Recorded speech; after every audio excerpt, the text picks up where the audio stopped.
જ્ઞાન તો એ આપમેળે મેળવી લેશે. નાનપણથી શ્રદ્ધા જગાડો પરમાત્મા માટે, અને શ્રદ્ધાવાન વ્યક્તિ હશે ને એને જીવનમાં ક્યારે નિરાશા નહીં આવે.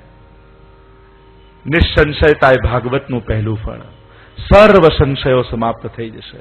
ભગવાન કેવા છે, ક્યાં છે, કઈ રીતે સૃષ્ટિનું સર્જન કરે છે, કઈ રીતે અવતારો લઈને આવે છે, અનેક અનેક પ્રકારના જે સંશયો છે એ નિર્મૂલ થશે. બીજું ફળ, ભાગવત સાંભળશો તો ભગવાનમાં પ્રેમ જાગૃત થશે. ભગવત પ્રેમનું દાન ભાગવતજી કરે છે. પ્રેમ કરાતો નથી, એ તો પામવો પડે છે. આપણે બધા માપવામાં પડ્યા છીએ, પામવાની કોશિશ ક્યાં કરીએ છીએ? બધા ફૂટપટ્ટીઓ લઈને ફરીએ છીએ. આ આવો છે ને આટલો છે ને આણે આમ કર્યું ને આણે આમ કર્યું. એટલે જ વિચારકોએ તો કહ્યું કે નિર્દોષ મિત્રને શોધતા રહેશો ને તો જીવનભર મિત્ર વગરના જ રહી જશો. કારણ તમે ઈચ્છો છો એવા તમે નથી થઈ શકતા, તો સામેવાળો ક્યાં થવાનો? રોજ સવારે ઉઠીને કેવા સારા સારા વિચારો આપણે કરીએ છીએ, હવે આમ કરીશ ને આમ નહીં કરું, પણ આપણે ધાર્યા પ્રમાણે આપણે ક્યાં જીવી શકીએ છીએ? તો પછી આપણા વિચાર પ્રમાણે બીજો ચાલશે એવી શરત કેમ? જેવો છે એવો સ્વીકારવાની વૃત્તિ રાખો. પરમ પ્રેમની પ્રાપ્તિ ભાગવતજી કરાવશે. પ્રેમ કરાય નહીં તો પમાય. બાયપાસ થતું હોય ને ડોક્ટરને કહે કે હવે હાર્ટ ખોલો જ છો તો કિલો પ્રેમ નાખી દેજો ને, થાય? ન થાય. પરમ પ્રેમ ભાગવતજી. ભાગવતજી સાંભળશો તો નિશ્ચિત હું કહું છું, આજે પ્રભુ માટે જે પ્રેમ છે એ 7મા દિવસે કંઈક જુદો હશે. કંઈક પ્રભુ માટેનો ભાવ જુદો હશે. જીવન માટેનો દૃષ્ટિકોણ બદલાઈ જશે. આજે જે દૃષ્ટિકોણ છે જીવન જીવવાનું, એ 7 દિવસ પછી કંઈક જુદો થઈ જશે. મેં તો જોયું છે, વિશ્વભરમાં જવાનું થાય છે. ભગવાનમાં નહોતા માનતા એવા લોકો આજે સખડી ભોગ ધરીને લેતા થઈ ગયા છે. આ થયું છે. એક ભાઈ હતા અમારા પરિચિત, હું આ બધું ભગવાનના સ્વરૂપમાં ને એમ ન માનું. મેં કીધું વાંધો નહીં, એક લાલનનું સ્વરૂપ પધરાવ્યું, તું કઈ ના કરતો, 10 મિનિટ ખાલી જોજે એમની સામે. ક્યાં જોવાનું? હા બસ તારી આટલી જ સેવા. 15 દિવસ થયા એટલે મારી પાસે આવે ને કહેવા લાગ્યા કે આ લાલન તો મારી સામે જોઈને હસે છે. મેં કીધું એટલા માટે હસે છે કે તું ખાલી જુએ છે, કઈ ધરતો નથી. એટલે એને મિશ્રી ધરવાનું શરૂ કર્યું, અને આજે એવી સ્થિતિ છે કે સખડી ભોગ ધરીને લે છે. મૂળ વાત, જેવા છે એવા સ્વીકારશો. તમારે કોઈને બદલવા છે તો પહેલા જેવો છે એવો સ્વીકારો. જેને સુધારવો છે એને પહેલા સ્વીકારતા શીખો. પણ એવી શરત રાખશો કે ના તું સુધાર પછી સ્વીકારું, તો ક્યારે નહીં થાય. જેવા છો એવા સ્વીકારતા. મહાપ્રભુજી રૂપ મુરારીદાસ જો શિકારી હતા, લોહીથી ખરડાયેલા વસ્ત્રો, મરેલા પક્ષી ખભા પર લટકે છે, અને મહાપ્રભુજીને જોયા ને પૂર્ણ પુરુષોત્તમના દર્શન થયા, આવ્યા શરણે અને કહ્યું કે હે વલ્લભ, મારા જેવા પાપીનો ઉદ્ધાર થઈ શકે? મહાપ્રભુજીએ ત્યારે અપરસ નથી બતાવી. એમ નથી કહ્યું કે તું દૂર જા, તું પાપી છું, આ છોડ, પેલું કર, આમ કર. મહાપ્રભુજીએ સ્વીકાર્યો અને કહ્યું હા, તારો પણ ઉદ્ધાર થઈ શકે છે. જા, સ્નાન કરીને આવો. કપડા લટકાવ્યા, લોહીથી ખરડાયેલા મરેલા પક્ષીઓને ટીંગાડ્યા છે. જ્યાં ડૂબકી લગાવીને બહાર આવ્યા, મરેલા પક્ષીઓમાં પ્રાણ આવી ગયા, પાંખો ફેલાવીને ઉડવા લાગ્યા, વસ્ત્રો સ્વચ્છ બની ગયા, અને વિશ્વાસ આવી ગયો કે આ પક્ષીઓ બીજો કોઈ નહીં, મારા જ અપરાધો હતા, અને આજે મને મૂકીને જતા રહ્યા છે. સ્વીકારશો તો સુધરશે. આજે પુષ્ટિ માર્ગમાં આ જ વિચારધારાની જરૂર છે. જો યુવાનોને પુષ્ટિ માર્ગમાં આકર્ષિત કરવા છે, તમારા બાળકોને લાવવા છે. કારણ કે આજે એવી પરિસ્થિતિ મેં જોઈ છે કે મરજાદીના દીકરા નાસ્તિક થઈ ગયા છે. એવું દ્રશ્ય એમણે જોયું કે આટલું કડક અમે તો નહીં જ પાડી શકીએ, અમારાથી સેવા નહીં થાય. અને બા ને બાપુજીના ગયા પછી ઝાંપીજીમાં બાંધી ઠાકોરજીને ગ્વાલ મંડીમાં મૂકીને ચાલતા થયા છે. પુષ્ટિ માર્ગની સૌથી કોઈ કરુણ ઘટના હોય તો એ જ છે કે તમારા ઘરે વર્ષોથી બિરાજતા ઠાકોરજી બા ને બાપુજીના ગયા પછી ઝાંપીજીમાં બાંધીને ગ્વાલ મંડીમાં મૂક્યા હો. આનાથી મોટો બીજો કોઈ દોષ હોઈ શકે? જીવનમાં જે મંગલની ઈચ્છા તમે રાખો છો, તો મંગલ નિધાન એવા ઠાકોરજીને ઘરથી કાઢી કયા મંગલની અપેક્ષા તમે રાખી શકો? અને એ સમયે ઠાકોરજીના પણ આંખમાં આંસુ હોય છે, કારણ કે વર્ષોથી તમારા ઘરે બિરાજ્યા હોય, એને પણ લગાવ હોય તમારા ઘર સાથે, તમારા પરિવાર સાથે, અને એને બાંધી અને જ્યારે ગ્વાલ મંડળીમાં મૂકીને આવતા હોય ને, ત્યારે ઠાકોરજી પણ રડતા હોય છે. પણ એ દીકરાઓ ઠાકોરજીના મુખ સામે જોવાનો પણ શ્રમ કરતા નથી. આ પરિસ્થિતિ કેમ આવી એનો વિચારવાનો સમય છે. થઈ ગયું એ થઈ ગયું, પણ હવે જેના જેના ઘરે બિરાજે છે ઠાકોરજી, એના મનમાં ખૂણે ક્યાંક એ ચિંતા સતાવતી નથી કે મારા ગયા પછી મારા ઠાકોરજીનું શું?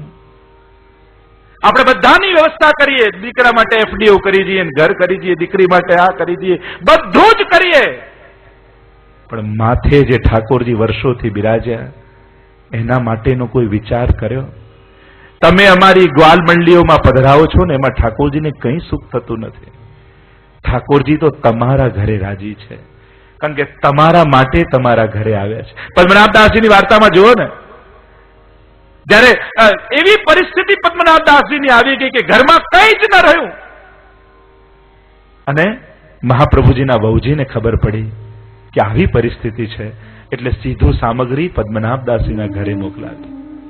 પદ્મનાભદાસજી બહારથી આવ્યા, જોયું આ કાચું સીધું સામગ્રી પડી છે. પૂછ્યું, ક્યાંથી આવ્યું બેટા? અને દીકરીએ કહ્યું કે ગુરુદેવના ઘરેથી આવ્યું છે. અને આ સાંભળતા જ પદ્મનાભદાસજીનું હૃદય ભરાઈ આવ્યું. હવે એવો સમય આવ્યો કે ગુરુદેવનું આપણે લેવું પડે, એમને શ્રમ આપવો પડે. બેટા, હવે અડેલ છોડવાનો દિવસ આવી ગયો. આપણે કારણે જયારે ગુરુદેવે શ્રમ લેવું પડે, પછી તો ગામ છોડી દેવું.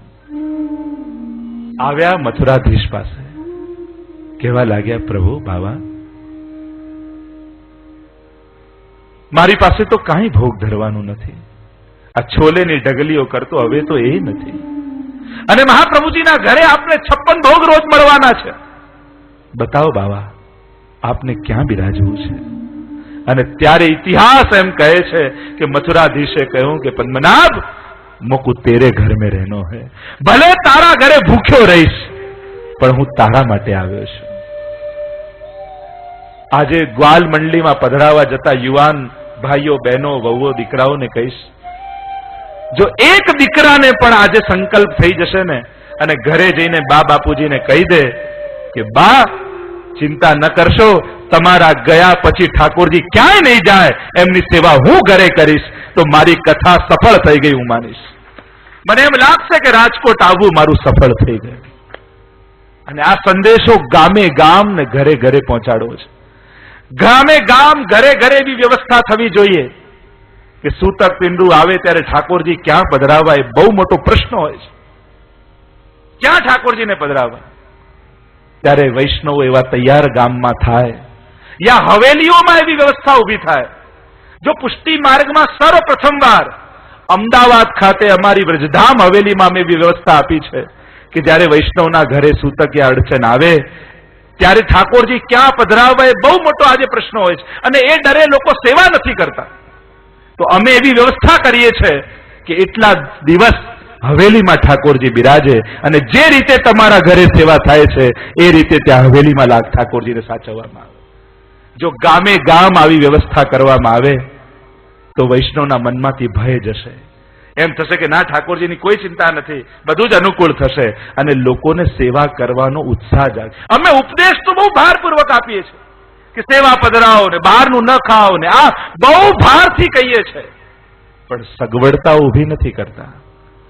મૂળ વાત, જો સમાજને સગવડતાઓ આપશો ને તો સમાજ ધર્મ કરતો થશે. જો ઉપદેશ પહોંચાડવો છે તો વ્યવસ્થાઓ ઊભી કરવા આજના સમયમાં. ગામે ગામ સૌરાષ્ટ્રમાં જો એવી પરિસ્થિતિ, એવી વાતાવરણ ઊભું કરવામાં આવે, એવા મર્યાદી વૈષ્ણવો તૈયાર થાય. આપણે તો એમાંય ભાગલા પાડી દી, મારે સખડી ના છે ને તારે આ છે, એટલે જાણે ઠાકોરજી ક્યાંય બીજું કંઈ ના હોય એમ તરછોડતા હોઈએ. અરે એને પણ પુષ્ટાવીને પધરાવ્યા છે.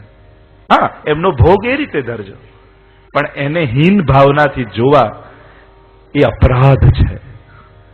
કોઈ ઠાકોરજીએ ક્યાં એવો સંકલ્પ કર્યો નથી કે સકડી ભોગ ધરતા હોય એના ઉપર 100% કૃપા કરવાની, અનસકડી ધરે એના પર 75% કૃપા કરીશ, દૂધગર ધરે એના પર 50% કૃપા કરીશ, નાગરી ધરે એના પર 25%. એવું ક્યાંય લખ્યું છે કોઈ ગ્રંથોમાં? મૂળ વાત પ્રભુ માટેની શ્રદ્ધાની છે કે જે ઠાકોરજીને વલ્લભકુલે પૃષ્ઠાવીને પધરાવ્યા, આ આજ્ઞા કઈ આપી એ તો વલ્લભકુલ ઉપર છે, પણ એનાથી સખડી ભોગ ધરવા વાળા મિશ્રી ભોગના ઠાકોરજીને હીન ભાવથી જોવા લાગે એ અપરાધ છે. જો વિચારધારાઓના પરિવર્તનની આજે જરૂર છે. વિચાર જ્યારે જડ થવા લાગે ત્યારે વાતાવરણ દૂષિત થવા લાગે છે.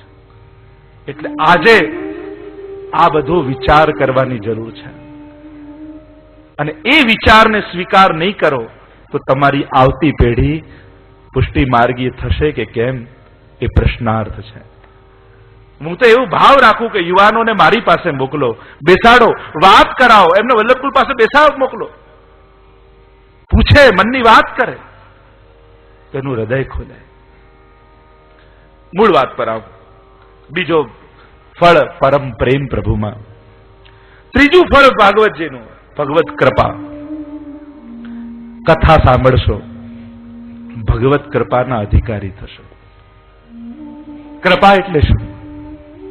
તમે બેઠા રહો ને બધું ભગવાન કામ કરી આવે એ જ કૃપા? મને તો એ જ નથી સમજાતું, આપણે ભગવાનને માલિક તરીકે માનીએ છીએ કે સેવક તરીકે? કારણ કે જ્યારે જ્યારે મંદિરે જઈએ ત્યારે 4-5 કામ બતાવીને આવીએ ઠાકોરજીને. આ દીકરીનું લગ્ન કરાવવાનું છે, દુકાન ચલાવવાની છે, પેલું કરે. જ્યારે જ્યારે જઈએ પ્રભુ પાસે જઈએ તો 2 વસ્તુ લઈને જઈએ, કાં કમ્પ્લેન હોય કાં ડિમાન્ડ હોય. પ્રભુ આ ખોટું કર્યું, આ ખોટું કર્યું, આ ખોટું કર્યું, કાં કમ્પ્લેન હોય, અને કાં ડિમાન્ડ હોય કે આ જોઈએ છે, આ જોઈએ છે, આ જોઈએ છે. કૃપા કર અને પા. 2 વિદ્યાર્થીઓ હતા અને પરીક્ષા આપવા જતા હતા અને મોડું થઈ ગયું. અને મોડું થઈ ગયું એકે કહ્યું હું તો અહીંયા જ બેઠો બેઠો માળા કરું છું, ઠાકોર પાસ કરી દેશે. અને બીજાએ કહ્યું હું ભગવત નામ લેતો લેતો દોડું અને કદાચ પહોંચી જવું. અને ભગવત નામ લેતો લેતો ભાગ્યો અને ત્યાં સ્કૂલમાં કંઈક એવું થયું કે મોડું થયું અને આ સમયે પહોંચી ગયો. આનું નામ કૃપા. જે પુરુષાર્થની સાથે જોડાયેલું હોય એ કૃપા. કૃપાનો અર્થ એ જરાય નથી થતો કે તમે નિષ્ક્રિય બની જાઓ અને ઠાકોરજી તમારા માટે કામ કરે, એ કૃપા નહીં. જેમાં આપણે દોડીએ અને આપણા શુભ સંકલ્પને પ્રભુ પૂરો કરે એ કૃપા. એક ભાઈ રોજ ઠાકોરજી પાસે આવે, મંદિરે આવે ને કે પ્રભુ 10 લાખની લોટરી લગાડો. રોજ મંદિરે આવે અને 2 હાથ જોડીને ઉભો રહીને કે પ્રભુ 10 લાખની લોટરી લગાડો.